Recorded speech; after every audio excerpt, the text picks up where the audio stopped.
ગુજરાતમાં આજે બીજા દિવસે પણ પેટ્રોલ પંપ પર લાઈનો લાગી છે। લાઈનો લાગવાનું કારણ એ છે કે સરકાર દ્વારા જે છે જાહેરાત કરી દેવામાં આવી છે કે હવે પેટ્રોલ પંપ પર તમારે લાઈનો લગાવવાની જરૂર નથી। પેટ્રોલ પંપનો પર જથ્થો જે છે તે પૂરા પ્રમાણમાં છે, પરંતુ લોકો એમની નજરે કંઈ અલગ જ જોઈ રહ્યા છે। લોકો લાઈનો લગાવી જોઈ રહ્યા છે, તેને કારણે હવે લોકો ચિંતામાં મુકાયા છે। શું તે સમગ્ર મામલો તેની વિગતે ચર્ચા કરીશું। નમસ્કાર, હું છું પ્રથમ મોદી, આપ જોઈ રહ્યા છો નિર્ભય ન્યૂઝ। ગુજરાતમાં જોવા જઈએ તો છેલ્લા 2 દિવસોમાં અત્યારે પેટ્રોલ પંપ પર લોકો લાઈનો લગાવીને ઊભા રહ્યા છે। છેલ્લા 2 દિવસમાં આપણે જોયું કે ગુજરાતના અલગ અલગ જિલ્લાઓમાં વાત કરીએ, શહેરોમાં જો અમદાવાદ, રાજકોટ, વડોદરા, દરેક શહેરોમાં જે છે લોકો પેટ્રોલ પંપ પર લાઈનો લગાવીને ઊભા રહ્યા છે। લોકો 20-20, 25-25 મિનિટ સુધી લાઈનો લગાવીને ઊભા રહ્યા છે। ગઈકાલે આ દ્રશ્ય હતું ને આજે પણ એવી એ જ સ્થિતિ જે છે અત્યારે હાલ જે છે જોવા મળી રહી છે। અને પરિસ્થિતિ એના કારણે નિર્માણ પામી છે કેમ કે ઈરાન ઇઝરાયલ વચ્ચે જે યુદ્ધ ચાલી રહ્યું છે તેની અસર જે છે હવે ગુજરાતના જે અલગ અલગ જે છે ભાગોમાં જે છે હવે જોવા મળી રહી છે। એટલે ગઈકાલે જો આ સ્થિતિની વાત કરવામાં આવે તો એ સ્થિતિ ગઈકાલે પણ એવી હતી ને આજે પણ એ જ પરિસ્થિતિ જે જોવા મળે છે। ગઈકાલે સરકાર દ્વારા એકવાર જાહેરાત તો કરી દેવામાં આવી છે। ડેપ્યુટી સીએમ હર્ષ સંઘવીએ પણ જાહેરાત કરી છે। મુખ્યમંત્રી ભૂપેન્દ્ર પટેલ દ્વારા પણ જાહેરાત કરવામાં આવી છે કે કોઈએ ચિંતા કરવાની જરૂર નથી। ગુજરાતમાં પેટ્રોલનો જથ્થો જે છે પૂરા પ્રમાણમાં છે, પરંતુ અત્યારની સ્થિતિ એવી છે કે લોકો પેટ્રોલ પંપ પર જે છે લાઈનો લગાવીને ઊભા રહ્યા છે, તેના કારણે અન્ય લોકોમાં પણ ભયનો માહોલ ફેલાવવામાં આવ્યો છે। લોકો ચિંતામાં મુકાયા છે। શું ખરેખર પેટ્રોલની અછત છે?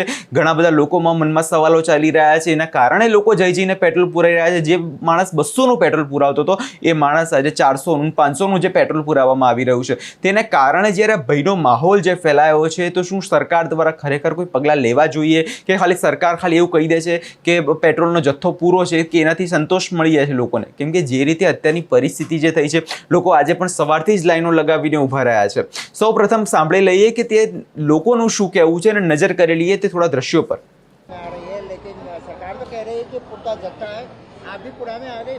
हाँ जी, बिल्कुल ऐसे सब लोग बात कर रहे हैं तो उसके हिसाब से मैं भी पूरा बंद पेट्रोल भरवाने के लिए आ गई है और काफ़ी लाइनें 15-20 मिनट के बाद मेरी भी बारी आ गई है और पेट्रोल भरवा लिया है। सब बोल रहे हैं उस हिसाब से भरवाना है, वरना तो सब बोल रहे हैं कि भाई पेट्रोल की कोई किल्लत नहीं है, मगर पेट्रोल पंप पे देखते हैं तो काफ़ी मतलब भीड़ भाड़ लग रही है, तो उस हिसाब से लग रहा है कि पेट्रोल ऊपर से मिले ना मिले तो भरवा के रख देते हैं। उस हिसाब से भरवाने के लिए आ गई है। कितना भरवाया? मैंने फुल करवा लिया। मतलब थोड़े टाइम के लिए तो टेंशन खत्म हुई, फिर मिले ना मिले वो बात की बात है। हाँ, पूजा रातड़िया कि पूरा पेट्रोल है? पूरा है, ये सब अफवाहें हैं। सभी जगह पे पेट्रोल मिल ही रहा है। ये पब्लिक को जानबूझ के परेशान हो रही है। मुझे ये चिट्ठी देना है, दे देता हूँ। ये तो मैं ट्रिप करके आ रहा हूँ, इसीलिए पेट्रोल कम था गाड़ी में, इसीलिए डलवा रहा हूँ। कभी कभार हमको जाना पड़ता है, बाकी ये सब अफवाहें हैं।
બેન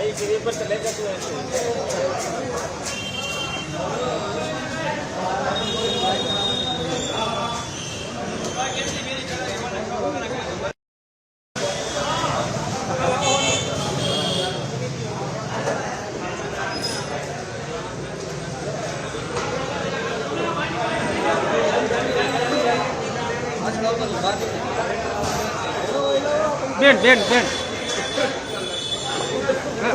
અહીંયા ઉભા થયો સ્કૂટર પાસે ઉભા ટાંકી બતાવી જોઈએ બેન ટાંકી ટાંકી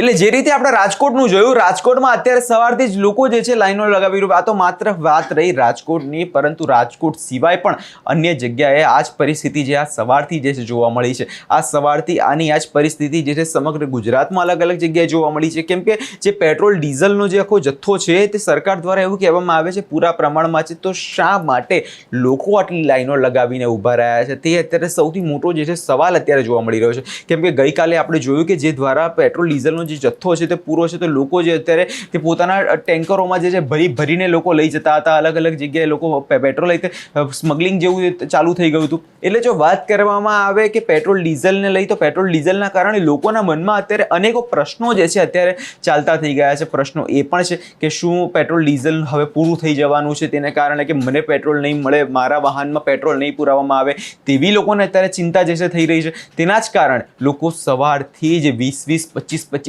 મિનિટ સુધી લોકો લાઈનોમાં ઊભા રહે છે માત્ર પેટ્રોલ પુરાવવા માટે. અને હવે તેના જ કારણે જે છે કદાચ જોવા જઈએ તો સરકાર પર પણ લોકોને હવે ભરોસો નથી. કેમ કે જે રીતે વાત કરવામાં આવે તો સરકાર દ્વારા એક સ્પષ્ટતા કરવામાં આવી કે તમારા મુખ્યમંત્રી દ્વારા એક સ્પષ્ટતા કરવામાં આવી, તો લોકોમાં ભયનો માહોલ જે છે ઓછો થવો જોઈએ. તેને કારણે આજે પણ એની એ જ પરિસ્થિતિ જે છે આજે પણ જોવા મળી રહી છે.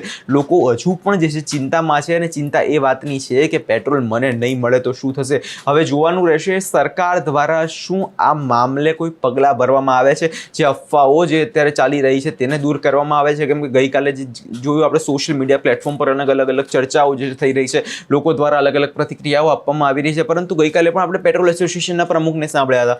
તેમણે પણ કહ્યું હતું કે ગુજરાતમાં પેટ્રોલનો જથ્થો પૂરા પ્રમાણમાં છે, કોઈ નાગરિકે ચિંતા કરવાની જરૂર નથી.